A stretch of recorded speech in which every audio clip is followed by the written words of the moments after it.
So it's really important to get students to use complete sentences. I was recently asked why we have the student respond with a complete sentence to everything we say, because that's not how we naturally speak.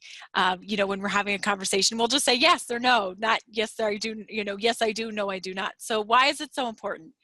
I think it's so important for them to use complete sentences because, they need to learn and get used to that being the expectation. I want you to answer me in a complete sentence, because if they don't and we let them get away with those one-word answers, that's going to become their habit. So we really want to get them used to doing that. And so how I train my students to do that is really by showing them immediately that is my expectation. Beginning in levels 1 and 2, I teach my students simple sentences. When teaching letters, when teaching sounds, by the time they get to level 3, they can use simple sentences. They can make simple sentences. With sight words, one of the activities I always do, tell me a sentence with this word, and they have to create their own sentence. The more that you get them creating and using sentences, the more they will automatically without us reminding them. So my priority with my students is to get them speaking in sentences, get them creating languages, coming up with their own ideas, because I want this language to stay with them.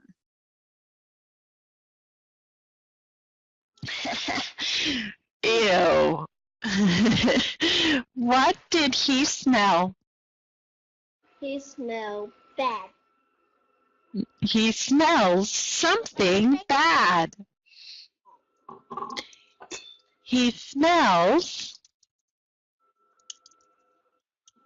He smells something bad.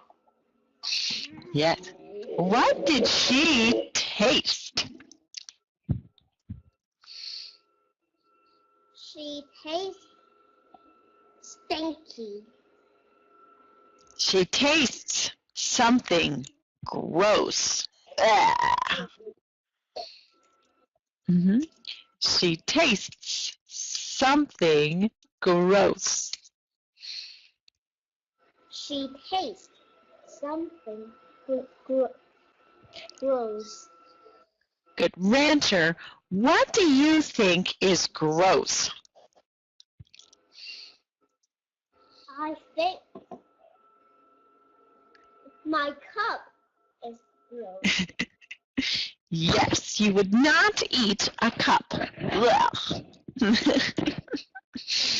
Very good. Now, what does she smell? She smells something good. Excellent, Rancher. Very well done. Well, using complete sentences, this will start a good habit, because when you get into the higher lessons, the expectation is that you can summarize the text, you can tell why this happened in the story.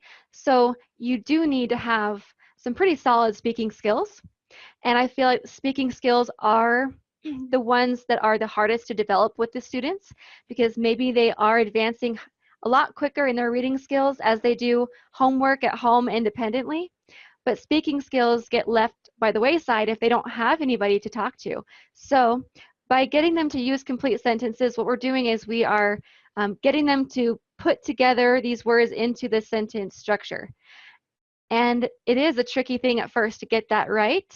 So I think the more that we focus on this in the lower levels, level 2, level 3 especially, then that's building that foundation so that when it gets time for them to have to do a little bit more and infer and summarize, they will be prepared for that. So I think the more that you can practice speaking and getting them to speak, the better. And that's really where a lot of the students will need extra time in the lessons. All right, let's make some sentences. So Hardy, how often do you swim? I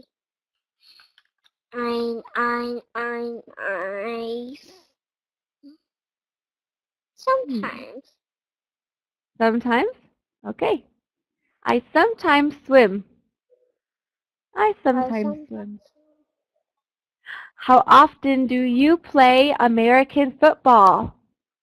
I never play American Mm. How often do you eat? Oh, go ahead. because I want to try it, but do you know what? What? 1 gold, 2 gold, 10,000 gold cannot buy just 1 minute. I don't have other time. Ah, yes, that's true. No time. How often do you eat rice?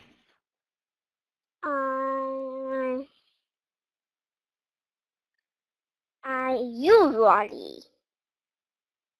Usually. Can you make the Oh whole no, sentence? I always. Always? Can you make the whole sentence? I love it rice, so I always eat the good rice in my tummy with my tummy, and now